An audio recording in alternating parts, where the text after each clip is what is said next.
Welcome. It's indisputable. I'm your host, Rashad. Richey, good to be with you. We have a lot on the agenda today. Breaking down news of the day, none other than Jordan Yule, TYT contributor, all-star. Always fascinating to have him on the program. Top story of the day, the GOP, Fox News, vice presidential debate. I said that correctly. None of them have a chance in hell of being president of the United States. So it was the clown show everyone expected, full of, non-substantive back and forth conversation, argumentation, but one stood out in particular. It was Senator Tim Scott. Let's put up the picture full mask. So at one point, Senator Tim Scott, Republican out of South Carolina, got into a back and forth with former South Carolina Governor Nikki Haley. They threw down. It was a brutal back and forth. I'm going to read the transcript to give you an idea of how insane it was. Tim Scott said, and I quote, Nikki offered a 10% gas tax increase in South Carolina. Talk about someone who's never seen a federal dollar she doesn't like. 10 cents on the gallon in South Carolina, Scott said at one point addressing an earlier exchange between him and Haley. Then Haley interjects. She looks at Tim Scott in a very dramatic moment and says, bring it. And then he says, as the UN ambassador, you literally put $50,000 on curtains and had a $15 million subsidized location. Scott continued. She says, you got bad information. First of all, I fought the gas tax in South Carolina multiple times against the establishment. Haley shot back. And then Senator Tim Scott insisted that everyone, quote, just go to YouTube, end quote. And that he actually wanted us to go to YouTube to fact check. So no other sourcing provided against the establishment. And you want to know what the 10 cents was when they would not pass the gas tax. The establishment, the companies wanted me to do so much that I said the only way I will pass it is if, and then Scott is interrupting, all you have to do is go watch Haley on YouTube. End quote. And then Haley continued saying that she told the establishment she would do the gas tax if they gave her 3 times the deduction in income tax. Then I will look at your gas tax, which is why it didn't happen. So Scott and Haley began to speak over each other. Secondly, then Haley insisted trying to continue. Then this was the one that got me. She says, on the curtains, do your homework, Tim, because Obama bought those. I mean, our brother just can't get a break here. Y'all about to bring President Obama out of retirement.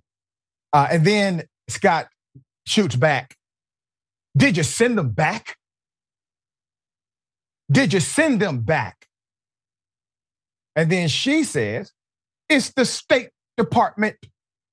Did you send them back? I'm sorry. Okay. You're the only one that works in Congress. You get it done. Haley charged. And then this is when things just went sideways significantly for Tim Scott. But before I go there, let me first tell you what really happened. Please understand that Tim Scott, he's putting his foot down. And he's saying very directly on that stage to Haley, there is only room for one Karen in this campaign. All right?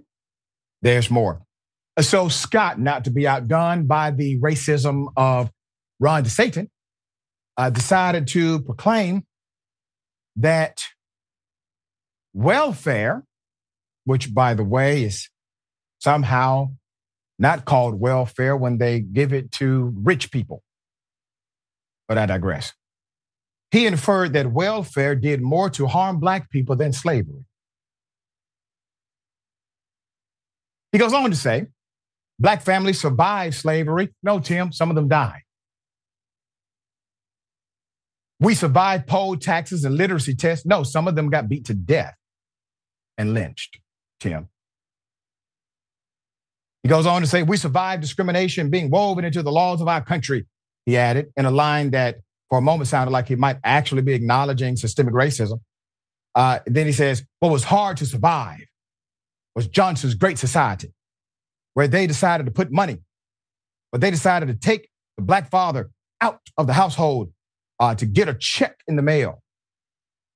End quote. Now, the context cannot be more ironic. Senator Tim Scott literally went after Ron DeSantis for saying and agreeing and having executives in education mandate that slavery be taught in a particular way that shows, well, black slaves, African slaves received benefit. Those who are enslaved received skills from their enslavement. So Senator Tim Scott says, no, you can't say that. You can't give that any credence. I'm paraphrasing. But then he minimizes the impact and the evils of slavery himself by proclaiming that a social program that actually helped a lot of people stay above water and get jobs, he said that was actually worse. Tim, you don't get to have it both ways, sir. You know good and damn well that if it had not been for social programs, there would be absolutely zero floor. The floor would not exist for black folk, especially in this country, and by extension, historically marginalized communities at large. All right, dear brother, what are your thoughts? I mean, he was responding to Ron DeSantis, who tried to blame a quote from an interview DeSantis did, where he said that slaves took skills from their horrific experience that benefited them later in life. And he tried to blame that on Kamala Harris. Right. So it was a very weird interaction overall, but just to show how awful and how far to the right the Republican Party has gotten just in the past decade. You might remember, and I'm sure a lot of viewers remember, in the early 2010s at a CPAC conference, a participant shouted out from the crowd that slaves should have been thankful for getting free food and shelter. And in response, the crowd and members of the panel were shocked and they booed him. And I think he was removed. It was. That's welcome now on the presidential debate stage in the Republican Party. This just shows how far to the right they've gotten. And to act like systemic discrimination, systemic racism are ancient relics of the past, that's not true. You see the lasting effects of things like redlining today in our education policy, in home values, and how communities are still effectively segregated. These policies, these explicitly racist acts by the government, by state officials across the country, still have lasting impacts today. You see it in disproportionate outcomes in healthcare, in education, in economic gains, in just wealth. This is not, it wasn't neatly carved out and left behind. It still has a lasting legacy, and for anybody, but it's peculiar for Tim Scott to act like it doesn't have an impact. And the New Deal or Johnson-era policies that tried to impact or positively impact the black community in this country is just purely ludicrous. You made a great point about crowd response. What I noticed during that debate, Jordan, is that when DeSantis offered defense for basically saying that enslaved Africans gained skills, right? And trying to pivot and blame Kamala Harris for the mix-up, which isn't true, the crowd goes wild, right? They applaud. And then when the commentator goes to Tim Scott, who's been vocal about how DeSantis was wrong in reference to that, Tim Scott said something that made sense for the first time.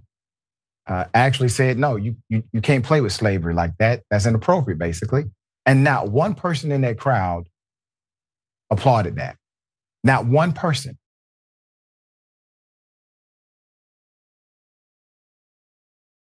All right. Okay. A Missouri woman was declared dead by mistake. It was an accident. She wasn't dead. It was a mistake. They made a mistake. 2007, they made this mistake. She is still fighting to prove that she's actually alive. And listen, I can tell you, Indisputable has evidence she is absolutely alive. Let's put the picture up for a man. Hell of a thing. Very, very disturbing story. Missouri woman was mistakenly declared dead in 2007. She's still trying to prove that she's alive 2 decades later. She's actually from St. Louis, Missouri, has been trying to prove that she is not deceased. She's been trying to prove this for decades. After learning that her social security number was associated with a dead person, Madeline Michelle Carthen learned that her social security number had been compromised while she was preparing for a summer internship and exchange program back in 2007. She says it's a nightmare, quote, a nightmare of corruption, no oversight with government. It's like a haunting, she said. I got denied my financial aid. Now they're saying, prove to us you're not dead, end quote. Ms. Carthen added that she initially dismissed the news as a mistake and laughed. I laughed, said Carthen. I said, what do you mean? I'm sitting right here. I've been at school over a year and a half. How am I dead? Is this going to affect my international internship? Question mark. Obviously, it has adverse impact totally. Let's put it up. Carthen was told to contact the SSA to have the error fixed. When she did, she found out that she'd been added to SSA's death master file. Well, first of all, I didn't know we had a death master file. So that's good information to know. But the death master file is an internal compilation of SSA records of deceased people, okay? Carthen was told her name was added in error and given a death erroneous letter to show that she was still alive. So we have two things in the government I didn't know. We have a death master file, and if they get it wrong, they give you what's called a death erroneous letter, okay? So she gets the death erroneous letter to show that she is still alive, and she can hand this letter over to bureaus and financial aid, et cetera. So Carthen said her troubles did not end after she received the infamous death erroneous letter. It actually got worse. She said, and I quote, well, it got worse because it wasn't creditor, she explained.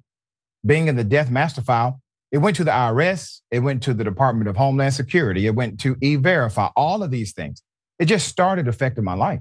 The 52-year-old said that her life has been disrupted ever since, and she was forced to quit school due to the social security issue. That is significant adverse effect.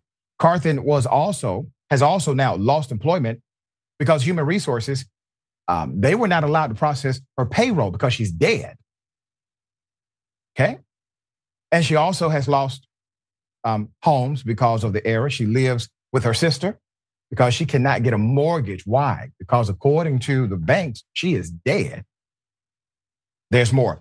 Sometimes I can get a job, and then within so many months, it's going to be a problem. So it's like I can get it, and then it's yanked back from me, but I don't know when it's going to be yanked back, she said. I just know I'm alive. I don't care what AI says or software says, but I'm alive. But it's hard to prove that. Still an issue to this day, even after changing her name. So Carthen changed her name in 2021, thinking, all right, this may disrupt the algorithm here, okay? And was issued a new social security number. So she hoped that her nightmare was over. Unfortunately, the new social security number is continuously flagged because it's connected to the old social security number. The St. Louis Consumer Protection Attorney, Crichton Kahn, told KSDK that being declared deceased impacts every aspect of one's life. The irony of that statement. Carthen has no idea how her name got on the list, and she filed a $12 million federal lawsuit against the Social Security Administration and other government agencies in 2019. However, the judge dismissed the lawsuit, citing the government has sovereign immunity from litigation of this nature. Quote, I don't know how this is going to work out, said Carthen. I just keep advocating and fighting. And when I say fighting, within my spirit, sometimes I want to give up, but my faith is too strong. I don't care if it takes 20 years. I'm going to still do what I got to do to make this situation right, not just for myself, but for others. Put up her picture again. Right? So, Ms. Carthen, I'm very sorry that this is happening to you. Obviously, it shows the incompetency of our nation and the lack of care anyone who has heard your story has taken. You're obviously alive. Everybody who knows you, they know you're alive. The people that you were going to school with, your professors, financial aid director, they were aware of your living status. But for some reason, because a paper says something adverse to that, you are in this predicament. And so I'm going to contact some members of Congress that I know in order to contact you. And I pray, madam, that your days in the future be better than they have been of recent. All right, Jordan, thoughts here. There's a sentiment in public service that anybody who works in the government should hold and celebrate and lift up, and that is looking out for others. And you're doing that work on behalf of others. I mean, this is a human being. Someone's life has been completely destroyed by recklessness, negligence, sloppiness in the government. And that's terrible. There's two factors here in this story, right? You laid out everything in the personal context, but in the aggregate, we have to think about what that would look like and how many more instances like this should Social Security be privatized, like conservatives and a lot of like free market types want. There have been attempts to chip away at every aspect of the federal government for years by Republicans. The lower the funding for agencies like this, the more outcomes you're going to see, because the workload's only going to increase as population continues to increase, and you're going to have fewer staff and resources to rectify issues like this. On the sentiment part, though, the quote from the spokesperson from Social Security saying, these records are extremely accurate and only 1/3 are inaccurate, something like that. Okay, well, what about her? This is one person. Like, I'm sure there are many. You're admitting 1/3 is still more than one. How is this not zero?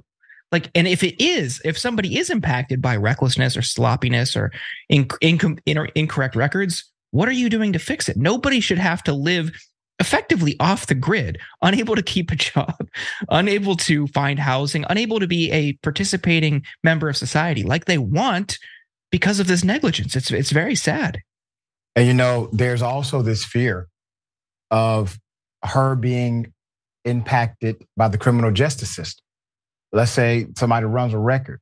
They do a deep profile check. They say, madam, you're showing me a fake ID because it says that you're dead. I got to take you to jail now. This could permeate in so many areas. And you're right. It is more than one. I don't even trust that, less than 1%. And I don't even trust that. So at some point, a remedy should have been affixed to an ongoing problem. So we will try to do what we can.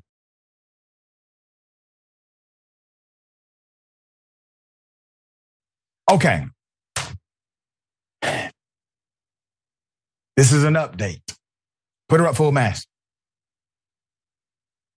21-year-old Tamia Taylor's body has been found. We actually brought the story to you a few days ago, and we talked about how strange her friends were acting. We highlighted the inconsistencies in the stories that they gave and how the mother had an intuition about what happened to her daughter. The mother was correct. The daughter died. If you remember, officials located, if you remember 21-year-old Tamia Taylor's body, she's been found. She's declared dead, obviously. She was in the Mississippi River. In the original reporting, she was on a boat with friends, and then they said, no, she never made it on the boat. And somebody said, no, she was actually on the boat for sure. And the company verified she was on the boat. Okay. September 23rd, Fox 13 Memphis reported this. She mysteriously disappeared more than 2 weeks ago after celebrating her birthday on a Memphis riverboat cruise in Memphis, Tennessee with her friend. When they docked after 1 a.m., her friends could not find her, according to WREG. All right, so remember that part of the story. Her friends could not find her when they docked. Her family reported her missing on September 10th. Okay? And her mother, Deborah, told law enforcement that she last heard from her via text message about 2 hours before. She wondered why her daughter's friends did not wait for her. The only thing they told me was she went upstairs on the second floor to use the bathroom. She put her phone down on the table. We picked her phone up. We went and waited by the door for her to come out. And then we left. Why would you leave? That makes no sense. Y'all came together. Y'all stick together, Deborah told the news station. According to the report, Memphis Riverboat said that Taylor did return to the dock that night. There were security cameras on the boat.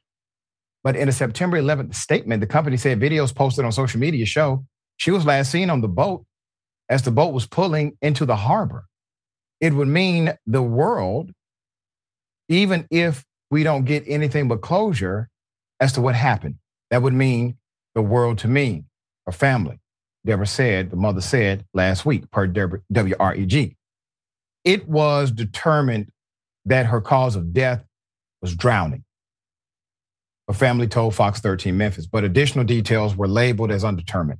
Authorities believe there was no foul play involved. She's Taylor's mother, devastated. You have that type of hope that it's not your loved one, and you get the answer, and it's a different type of feeling. Jasmine Ellis of Doc Ellis Foundation said, the outlet reported. So right now, she's overwhelmed and naturally has the feelings a mother would feel if they lost their daughter.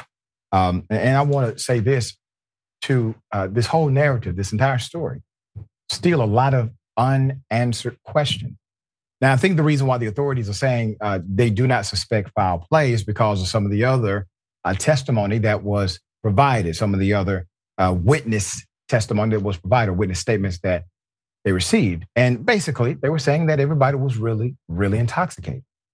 And so at this point, I do believe that an investigation should go all the way through before a conclusion is made. And very sad that we have to update the story with a dead body involved. All right, Jordan, thoughts? Yeah, I think they should follow this case until the family has the complete story. Yeah. That's what anybody would want in that scenario. It's tragic. I mean, I wish it would bring their daughter back or their sister or cousin or granddaughter. For everyone in that family, I'm sure they want closure. Just to say, oh, she was on the dock and that's it, just feels a little bit weird. Like, yeah. Okay, and then what? Just follow this case. Just like this negligence and this kind of lackadaisical approach from police or investigators, sadly, quite frequently. And that leads generally to a distrust in the authorities or just apathy toward them. Because when even down to small petty crimes, it's like, oh, like my phone got stolen. Why even bother calling the cops if not just to get the police report for the insurance? Like, what are they going to do about it? So it just in general, I think we would all be better off if these types of cases were treated equally. I agree with you 100%. And listen, if the cops exist for only one reason, let this be the one reason. All right, the loss of life or the potential loss of life. We got more on the other side. Indisputable stick and stay.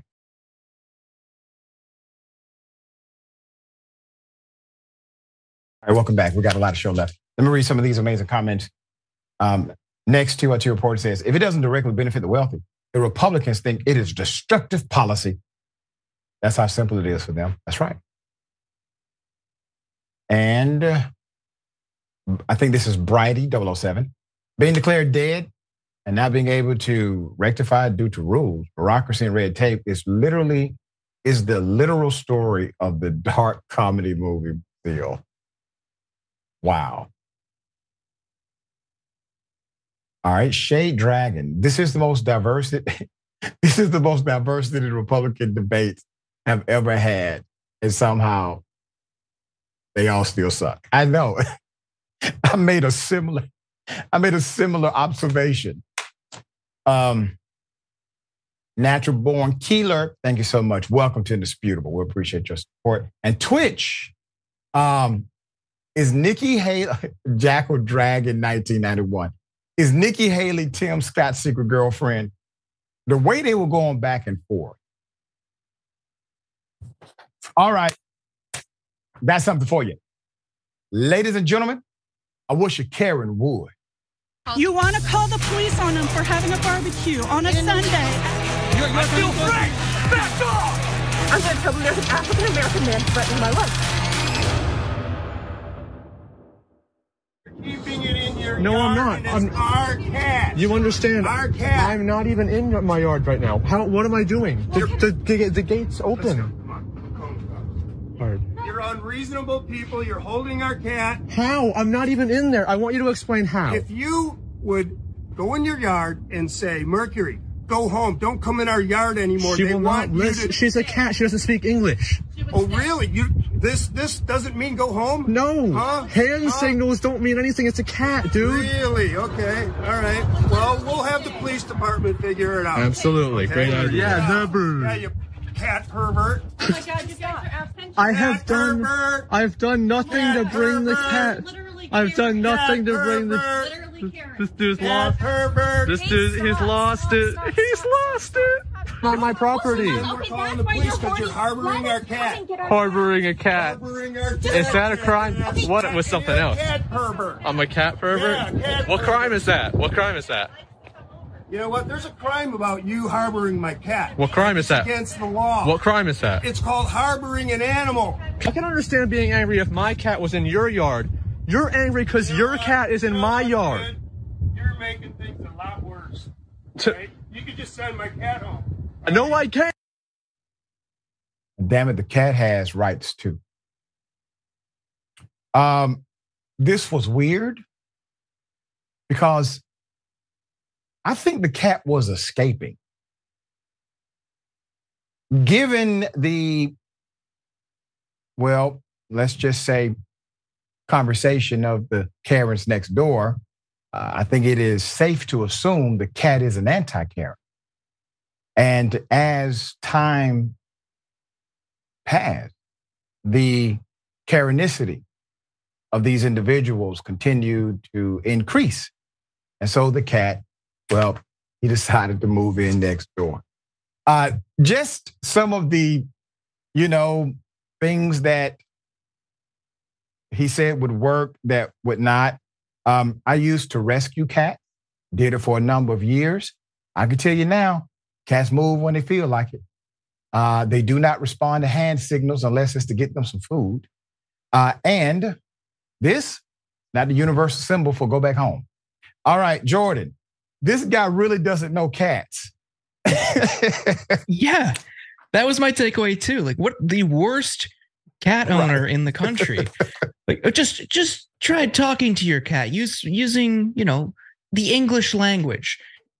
Try getting a cat to do anything. Good luck. You doing this, like my cat, if I did this, she would think I was trying to play and she would swat my hands. There you go. If you don't want your cat to go in your neighbor's yard, don't let your cat outside. It's that simple. But the cat pervert, screaming Right. cat pervert repeatedly was incredible. I love this video. This is wonderful. Yeah, it really is. And I mean, the police are going to come, obviously. It's illegal to harbor an animal. And all right. We'll bring you an update if there's an update. Okay. A California doctor accused of preying on patients, put them up for a mask. This is a hell of a story. Very sick and deranged story. William Thompson, an Orange County infectious disease doctor who specializes. Now, I want you to understand, he literally created a practice in order to victimize a particular category, particular demographic of people. How sick is that? He specializes in LGBTQ plus clients. He allegedly assaulted at least 9 patients in need of life-saving medical care. under the guise of necessary medical exams.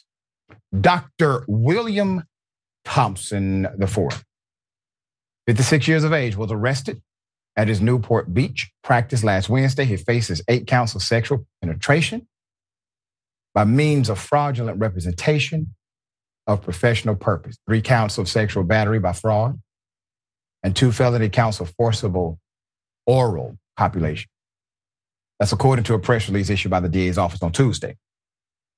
Quote, after learning medical procedures being performed on them by Thompson were not medically necessary, 6 of Thompson's patients disclosed that they had been sexually assaulted by Thompson, the Orange County DA office said in a statement. Among the bogus procedures were unnecessary anal exams and forcing a male patient to orally copulate him, the release said. 3 more victims will be discovered in the subsequent exhaustive investigation, Newport Police Chief Joe Cartwright said. One of his victims spoke about his experience, said, and I quote, "My heart dropped. My heart dropped." The patient, who would like to remain anonymous, said, quote, "It just makes me question everything about our interaction since 2017. The 33-year-old said he's visited the doctor every 3 to 6 months for the last 6 years. Quote, "I thought some of the things that he would do during the physical exam was part of the physical exam. And just thinking back to those times, I should have known better. I should have questioned something." Unfortunately for his victims, he is currently free on a $100,000 bond. All right, that's it, $100,000 bond. His license still has not been revoked by the medical board. He is set to be arraigned in early November. If convicted on all counts against him, Dr. Thompson would face up to 30 years of prison, 30 years to life in prison, plus another 25 years. The press release stated the Medical Board of California said they are aware of allegations against Dr. Thompson and are looking into the matter. His medical license remains active with no restrictions at all, none. Many of Dr. Thompson's patients depended on him for life-saving care, and he exploited those vulnerabilities for his own sexual gratification, according to the DA. A doctor's office should be a place where patients can safely share their most personal vulnerabilities without having to fear they will be preyed upon by a sexual predator. Spitzer continued. No one should be violated in such a shameful way by someone who has taken an oath to protect their patient. This story really boils my blood. Sad, it's sick. You got to think about the extreme nature of his entire con in order to satisfy his sick, extreme, man sexually violated folk. Some of them are dying. And this is what he wants to leave them. I can't understand a person who gets up every morning and does something like this. Now, for those who may want to, you say, well, you know, maybe he was engaged in some kind of experimental treatment. Making somebody give you oral copulation is not a treatment at all. I don't understand why this medical board has not engaged in their emergency powers, which they do have in order to protect the public, make sure this man can never practice again. We'll bring you updates as they come. Jordan, thoughts? Yeah, I feel terrible for the victims. Like you say, they were coming to him for specialized life-saving care, and he exploited that. He exploited their vulnerability. He exploited, the fact that there probably weren't many people in that area who offered similar services. It seems premeditated, and yes, very. It's just really gross. And he kind of, in the pictures, one thing I didn't see while prepping was just like him leaning into like a liberal, welcoming, inclusive aesthetic. Like the shirt he was wearing underneath his gown, he, him, daddy. Like, what are you doing here, man? Like, yeah. You're very clearly trying to project that you are a good person. You're trying to virtue signal, and then behind the scenes, you're you're awful, you're terrible, you're engaging in nefarious activity. Like that's really sad. And unfortunately, it's pretty common. People try to drape themselves in that type of iconography and that type of aesthetic to cover for their motives. It's terrible. Yep, and set themselves up in positions of public trust. All right, we got more on the other side. It's indisputable. Stick and stay.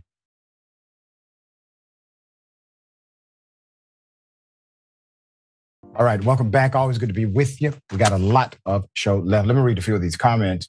Next TRT report says, maybe the cat likes it over there better for a reason. Exactly. Not maybe, by the way, for sure. Wolf Dragon Donna, anti-Karen Kitty. I like that. Anti-Karen Kitty. Made money in the building. Thank you for that. My experience with my 3 cats, they know exactly what I'm saying. Do they want to listen is another story entirely. It's futile. It's a futile mission, Karen. I concur completely. All right. I think cats speak perfect English, or well, they know it. They're not going to respond. As a matter of fact, they may respond opposite of you just because you said something. Cats are awesome, though. Natural Born Keeler, thank you for this. Doctor, you are such a great role model, so empathetic and engaged. Things I feel are more and more missing in current society. Thank you so much for all you do. I appreciate you saying that. I don't deserve a hero cookie for being human, but I appreciate your support, okay? Michael McCullough, he only hates himself for getting caught. Yeah, I agree. Perry Anderson, thank you. Welcome to Indisputable. And Thomas Anakin, projection. That cat was escaping. Yeah, I think so. All right, I got a hell of a story. The feds are telling a man he has to pay back money that they paid his mama, who is deceased, and they gave her this money when he was 17. He didn't get any of the money. They're now threatening to take the money that he has earned if he doesn't pay that money back from back when. All right, put up his picture. 1978. We're going all the way back to 1978 for this story. So Arlington, Texas, an Arlington, Texas man was told by Social Security Administration to pay back money paid to his mother in 1978. The Social Security Administration has been working to collect billions of dollars in overpayments. An Arlington man is being told he now owes back money that was paid to his mother. The 62-year-old retiree thought the letter must have been some sort of misunderstanding. So he went to the office in person to appeal, and his appeal denied. The SSA is asking Mr. Jimmy Bird to pay them more than $1,400 that was paid 45 years ago to his mother, who died in 2011. Bird says, quote, I read the paperwork, and it was from January to June of 1978, he said. Back in 1978, I was only 17 years old. Bird's father died when he was 4. So his mother received Social Security for him while he was a minor. This is not money I ever saw. I was not even living at the home at the time, end quote. So let's put up the letter, okay? So he gets this letter. Bird was shocked that the letter demanded, this was not a nice letter.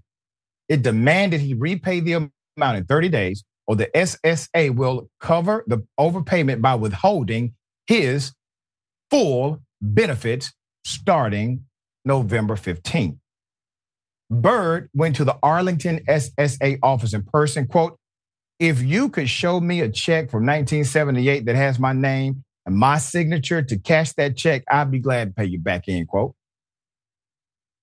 So Bird filed an appeal.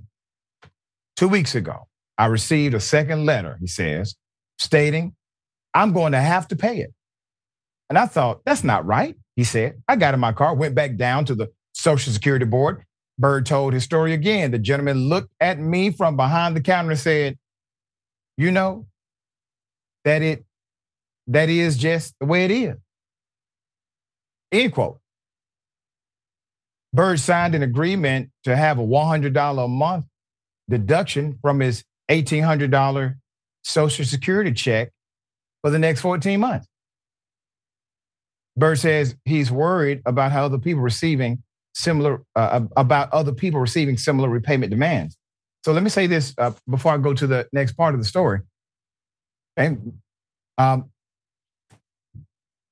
He pays into a system his whole life so that he can get pennies out of that system when he doesn't work, when he's in his, latter years. 1,800. That's it. The Social Security Administration, they don't even have what's called a minimum threshold. Your employer likely does. It doesn't matter who you work for. If you don't make a certain amount, garnishments, lawsuits, it doesn't matter. They will not deduct a dime out of your paycheck by law if you make under a certain amount of money. So I'm saying to you that literally every single corporation in America has a better policy as it relates to mess like this than the Social Security Administration. They forced this man, in my opinion, under duress to sign this agreement. Naturally, this does not stand up to any contractual policy we would ever understand or acknowledge in a court of law. It was not his debt. He did not affix a signature. He did not take responsibility. He did not knowingly, willingly enter into a bargain for exchange. No contract made, but he has to pay it. Social Security is overpaying the people and then demanding money back. The Social Security Administration is trying to reclaim billions of dollars from many of the nation's poorest and most vulnerable. Payments is sent them, but now says they never should have received. During the 2022 fiscal year, the agency clawed back $4.7 billion of overpayments, while another $21.6 billion remained outstanding. That's according to the report by SSA's Inspector General. The system is completely adverse to anything we understand as decent and legal. All right. Jordan, thoughts here?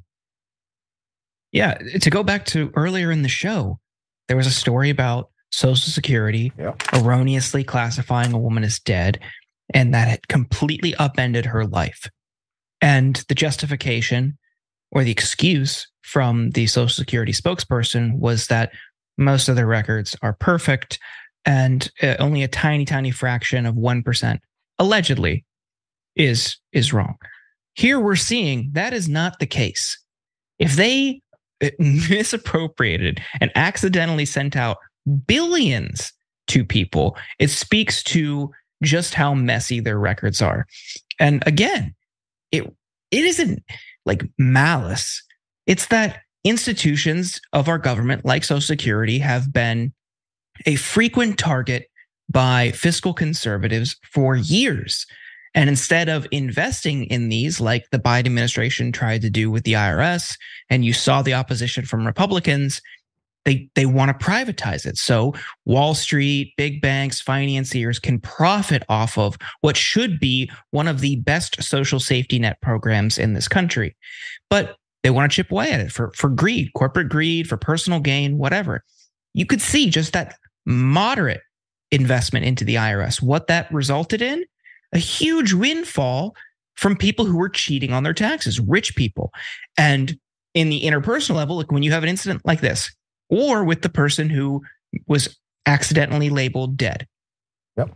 The wait time for people who tried to call the IRS if they had a question about their taxes, they needed to speak with a representative, it dropped drastically. People were getting on the phone with somebody, a real live person, within minutes, which sadly is a rarity anymore. I mean, we've all encountered really frustrating automated customer service phone calls or waiting on hold for an hour. No, if you have a problem, you can talk to somebody at the federal government within minutes. That's great.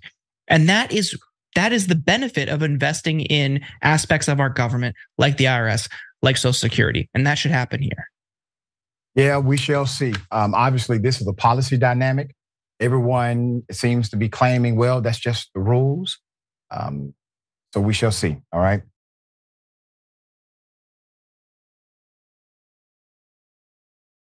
Okay. Hell of an update. We first brought you a story about dinner guest being hosed by a neighbor because of music. We have the video. Here it is. I want to see if she did that.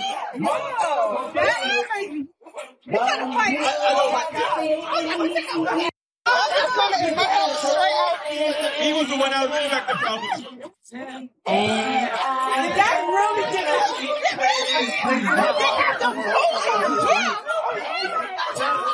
That's crazy.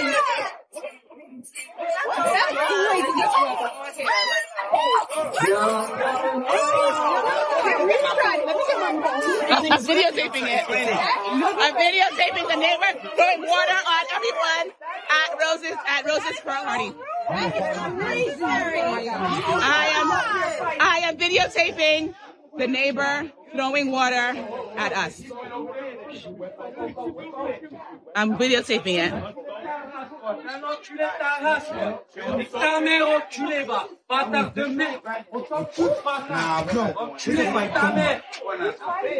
Eve and Kevin just went in. Like, that's crazy. We're calling the cops. Relax. Such a damn shame. Put up the doctor, the victim, one of the victims. He's the guy who's the homeowner. He has guests over to his home. Yves DeRosso and his guests were sprayed by water, a water hose, by a white neighbor during a party. Put up the picture. In the incident, which occurred September 17th, 2022, it is now the subject of a civil rights suit filed last week in Kings County, New York, against the neighbor, Marcus Rosebrock. Let me say it again. Marcus Rosebrock is his name. Mr. Rosebrock and an unnamed white woman accused of forcibly entering the doctor's home with a large menacing German Shepherd in an effort to silence the plaintiffs and end their celebration. So let me just remind everybody of the original story. The white female literally breaches the property, goes into the home with a dog, tells them to end the party. The good doctor says, listen, we're winding down actually, but man, would you go ahead and exit my home? I mean, this is a nice guy. Let's put up the picture of the doctor again. The New York City doctor. From every sentence I have heard about this man, he's a remarkable individual. So Dr. DeRosso and his wife were having a dinner party. They had about 15 guests when an unidentified white female showed up with a large German Shepherd, demanded the music be turned down in their backyard. All the guests were either Black or Latino, except one. At 9:50 p.m., when the party was winding down, the female defendant, known right now as Jane Doe, I hope somebody gets me that name, entered the DeRosso home uninvited with a large German Shepherd and demanded the music playing in the background be turned down, according to the lawsuit. Dr. DeRosso told the woman the party would be ending soon and requested that she leave his property before he returned to his yard to continue socializing. Let's put it up just to give you a comparison here. When the party did not end, a white neighbor grabbed his backyard hose and started soaking the guests, a scene reminiscent of when white police officers used fire hoses and dogs to attack, intimidate, and silence African Americans participating in things that they could. It's called freedom. Only this time, the scene was a beautifully decorated garden party in a nice neighborhood of Forest Hills. The suit alleges Rosebrock increased the pressure of the hose during the alleged attack so that it was, and I quote, extremely powerful and stinging in nature, end quote. The guests remained deeply scarred by the alleged ordeal and were made to feel less than human. Rose Brock's lawyer, Brandon Gillard, reiterated Wednesday his earlier statements denying any characterization that Rose Brock is racist or that his actions were racially motivated. Put up Rose Brock's picture. Sir, I believe you racist as hell, sir. That is my opinion. Okay. What you did was completely, insanely wrong. It was criminal. The Forest Hills man, through Gillard, denied all allegations, adding that the DeRosa attendees were allegedly aggressive and violent. I hope you all add that to the lawsuit. That's called slander per se, defamation per se. All right. He says, no. They were actually the ones violent and rude. Damn, everybody was recording. You got 15 witnesses. All right. What you got, sir? You, a white woman and a German Shepherd? Come on, man. That probably actually would have worked in the 60s. But it is a new day, sir. Jordan, what are your thoughts here?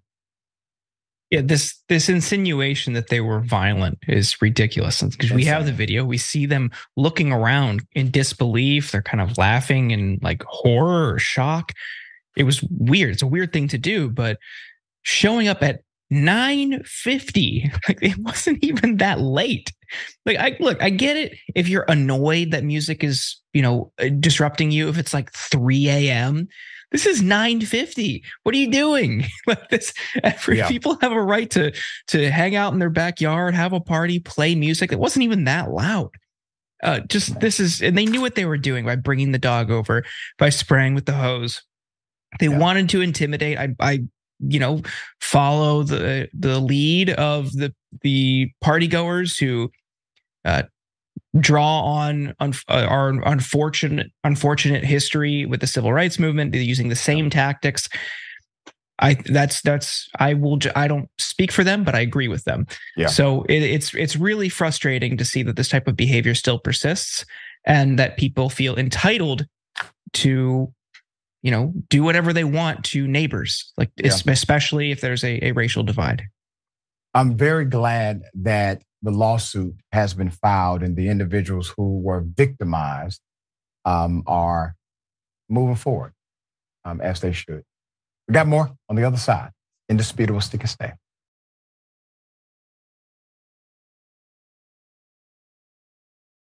All right, welcome back. We still have a lot of show left. Okay. Cheesecake brownie. This is regarding the SSA. This is what happens when a great program doesn't evolve. When it was created, we didn't have the access to the information we have today, and the SS number became your identity. That needs to change. But like Dr.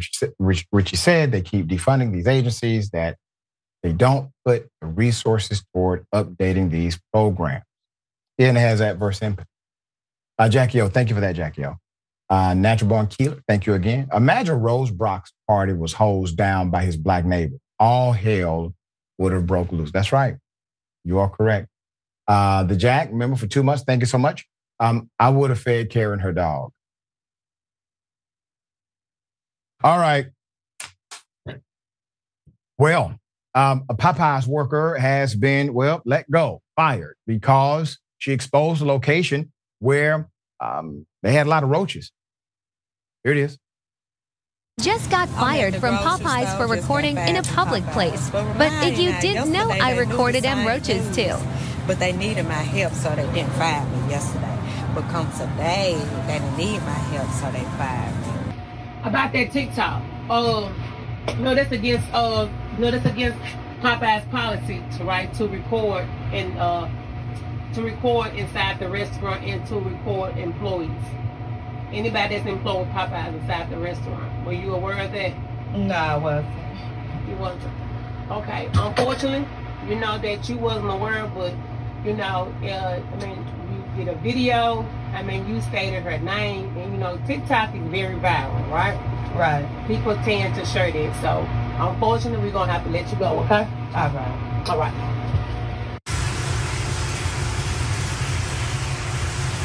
pregnant.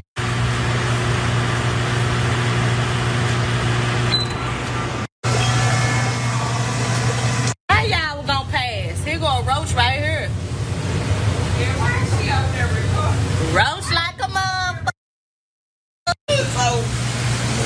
Ain't no motherfucker. Hey, then that pregnant is. Shit, what is the goddamn lady?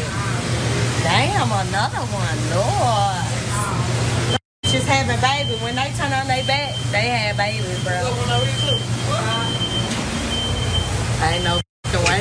Ain't no fucking way. Nah, you know they gonna say this though. Then they gonna swing you. But don't nobody. That show for that.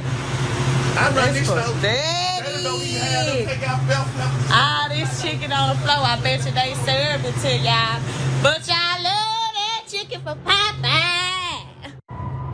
When you got through cleaning out what they told you to clean out, and this what you get. Nasty. I'm so glad I changed my dietary regimen a couple of years ago. All right. Put up the picture full mask. I got to give you the background. I know. After being fired from her job at Popeyes for filming, Miss Takia Ransom outed the Popeyes location for roach infestation, moldy equipment, and overall terrible hygiene practices. How the location still sported a 98 health score is a mystery. Not to me, not a mystery to me at all. According to Ms. Ransom, she tried to call the numerous issues. She tried to call the numerous issues to attention, but was met with pushback. She tried to form management. She recalled an incident where she got into an argument with her general manager over the roaches in the rice. Whole new definition for dirty rice at Popeyes. This is sad. Let's put it up full mask. So here's the thing. She literally tries to go to localized management, general management. Nobody does anything, but she does recording. Okay, well, we're going to do something now. You're fired. Now you want to do something. She literally did a public service for everybody who has been eating at that establishment. And why is it that management would not care about the people who are going there to patronize the company? I even got into it with the GM over the roaches being in the rice. Like, we got into a bad, like, she didn't even want to throw it away, said Ransom to Action News 5. She was like, this is a product, Ransom added. I was like, oh, okay, but it has roaches in it.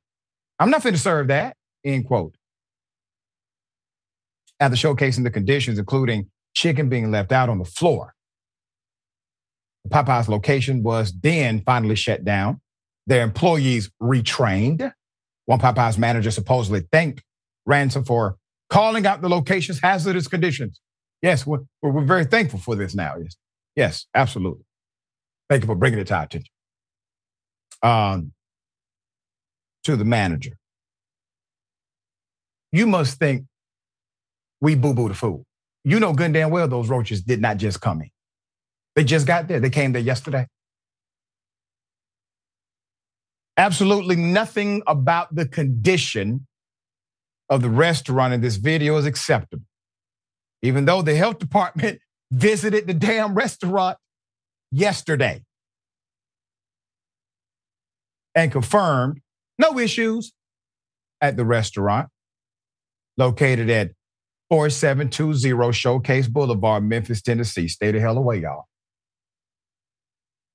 We shut it down, thoroughly cleaned, and we'll not reopen until we understand what happened. And team members have been retrained on proper procedures. Ms. Ransom, the hero of this story, also posted a video allegedly of a manager from the restaurant thanking her for what she did. In a way, he said she was a hero and she had no idea what she did for the people in the community, leaving her to say in an interview with Fox 11, if I didn't get fired or didn't say anything, they would still be serving the rice with the roaches. End quote. That part.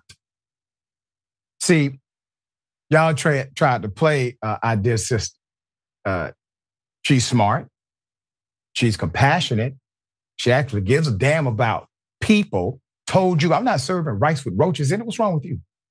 You all decided to ignore her multiple times. What was she left to do? Follow some policy and serve people contaminated, roach-infested food? Or do the right thing like she did? All right. Jordan, thoughts here? Yeah, this is corporate negligence. And if they should be thanking her, they should be giving her a promotion.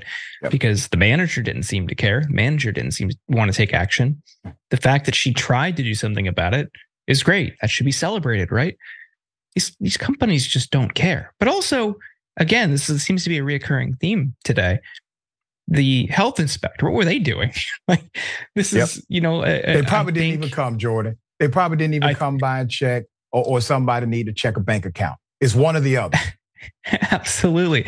When I was in Ohio and I was a reporter, we tried to do a story just checking health records at restaurants at the university in town. And the health inspector was like, "Oh, you know what? I'm just going to go over there tomorrow and get you a fresh batch of reports." And we did a little digging. He hadn't even been going for like a decade. Wow. A decade? Oh my gosh, man. So yes, there's absolutely a scenario where this person was just like checking a box. Oh yeah, and just not doing their job. But you invest in these jobs, if you make them well paying, make them competitive with the private sector, you're going to see people who appreciate value and actually put forth a good work ethic into those public sector jobs. Yep, agreed.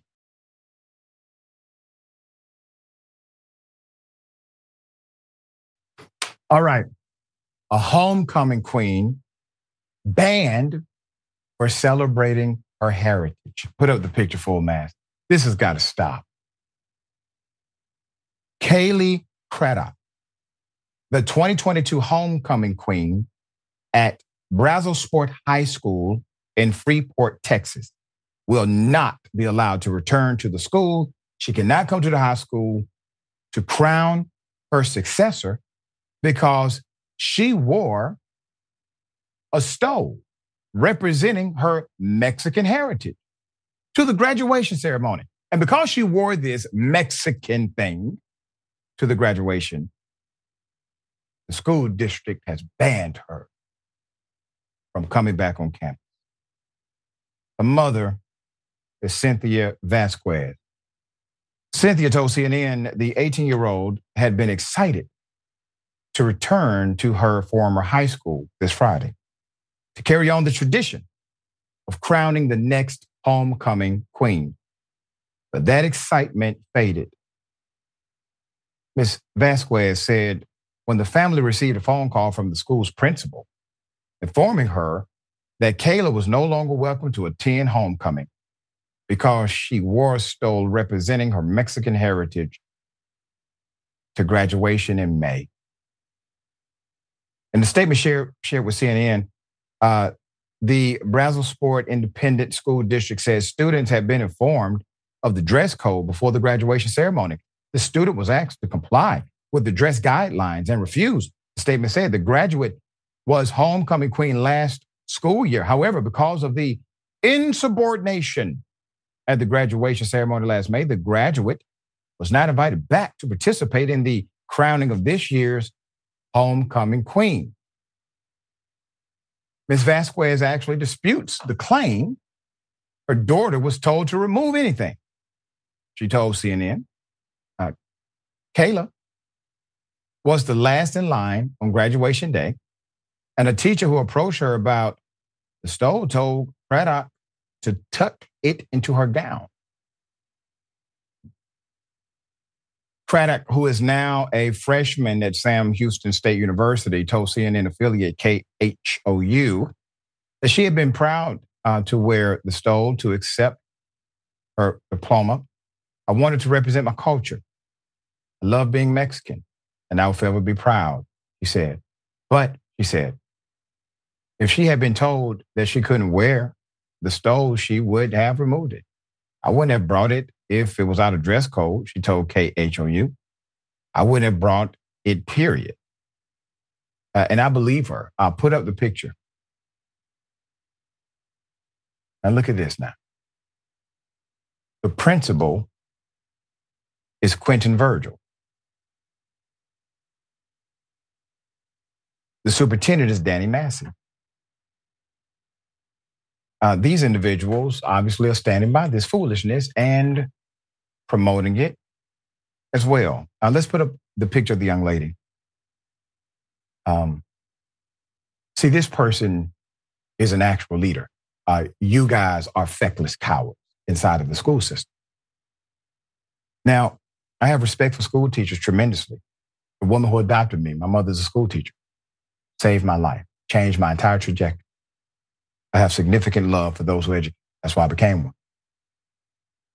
But you're not educating. You do things like this. You're teaching adverse lessons. You know, graduation is about the fact that they worked hard for something that's theirs. That day is them, not for you. To disallow an individual to participate in a tradition that they worked hard for, that they earned, that they deserve, because they wore a piece of clothing that you don't understand or you're ignorant to, you don't like, is insane. You cultivate young minds in order to be creative geniuses in the world. Unfortunately, you gentlemen don't understand. All right, Jordan, thoughts? I mean, the fact that this was in Texas was very confusing. I mean, maybe It would be a little less surprising if it was in, I don't know, Alabama or Mississippi, but you're upset about somebody celebrating their Mexican heritage in Texas? Texas. What move, man? That's weird. But your point is an important one. These people are just like wannabe cops. They're not school administrators. They're not what I would think would be an ideal school administrator. You want to create a healthy, robust learning environment for people. Why are you punishing someone for how they celebrated graduating? What are we doing here? Who benefits from this? Nobody. This isn't the military. It's a high school graduation. What the hell? It's just so strange. I mean, congrats to her for, heading off to college. I hope she's doing well. Yeah. I'm sure she's not as troubled by it as they clearly are. Yeah. And like I said, she's actually a leader. She will continue to lead and she will continue to be an amazing individual.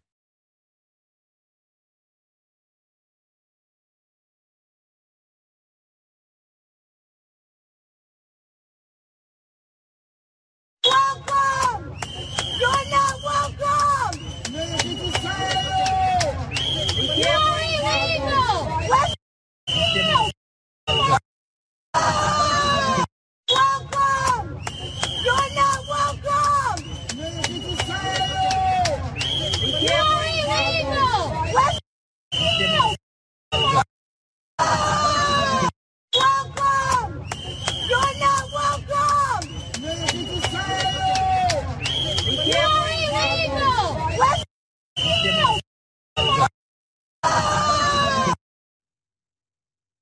So sad. MAGA supporters. Let's put up a screenshot here. They are yelling, harassing, flashing lights into a migrant housing center, trying to disrupt their dignity, their ability to simply do what's human, which is to rest at night, to go to sleep. Staten Island MAGA, being deranged, decided this was a good idea, showing their true color. And I'm not talking about skin, I'm talking about inside. Let me say this very clearly.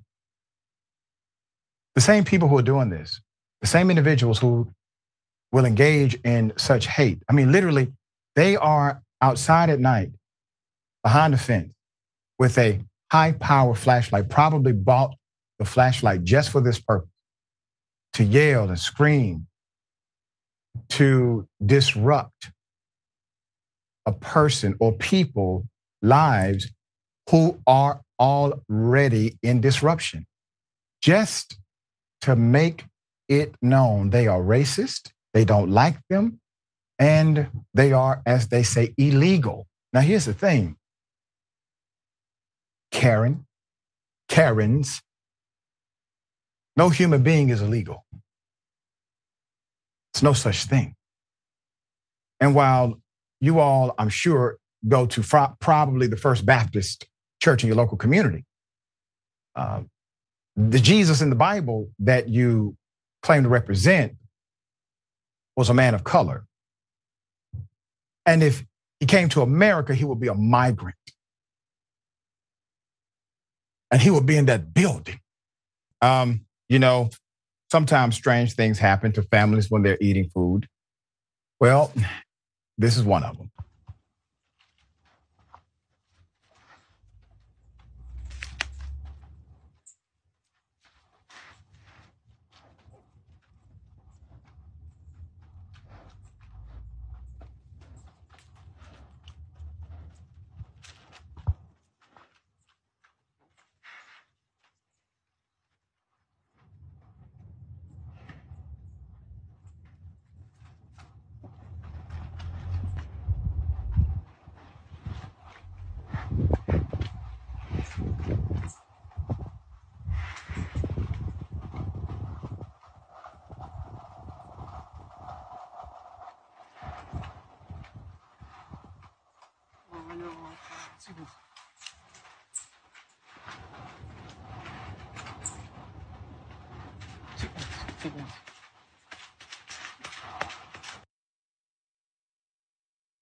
Yeah. That's kind of his home, you know? Y'all brought food to his house. Hey, let me put up the picture full mask. A hungry bear. Listen, obviously the bear was hungry.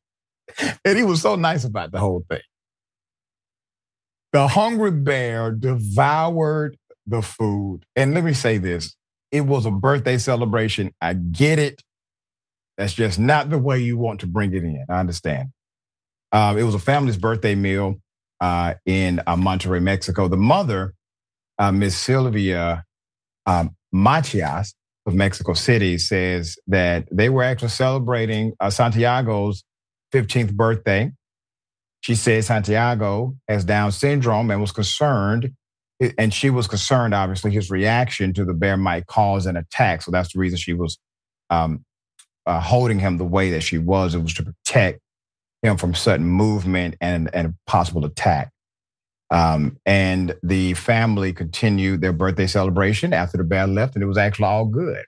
And they had a hell of a story to tell. So there you go. Jordan, have you ever had a bear just eat all your food in front of you at the table? No, not lately. But because a comment in the chat that really got me good. Amber is the color of my dragon says, how do we know it wasn't the bear's birthday too? Which is a good point. Man, maybe that bear's the, hey, consider that. They're coming to celebrate with me. I like this video. I felt the detail about the kid. That's scary. You could definitely see cause for alarm there. I was confused why she was covering her kid's face. Yeah. But mom knew what to do. Yeah. You know, mom smart. was so calm. Mom knew exactly what to do. It was almost like she has done this before. I know she hasn't, but you're talking about cool under pressure, right? Oh, great instincts there. Great instincts, seriously. All right. Dear brother, always a pleasure having you on the program. Tell people how they can follow you, check out your great work. Well, thank you, as always, for having me. It was a blast. You can check me out on my podcast, The Insurgents, at insurgentspod.com. There you go. All right. Remember, take care of yourself, take care of each other, take care of the planet. Remember, the truth is always indisputable.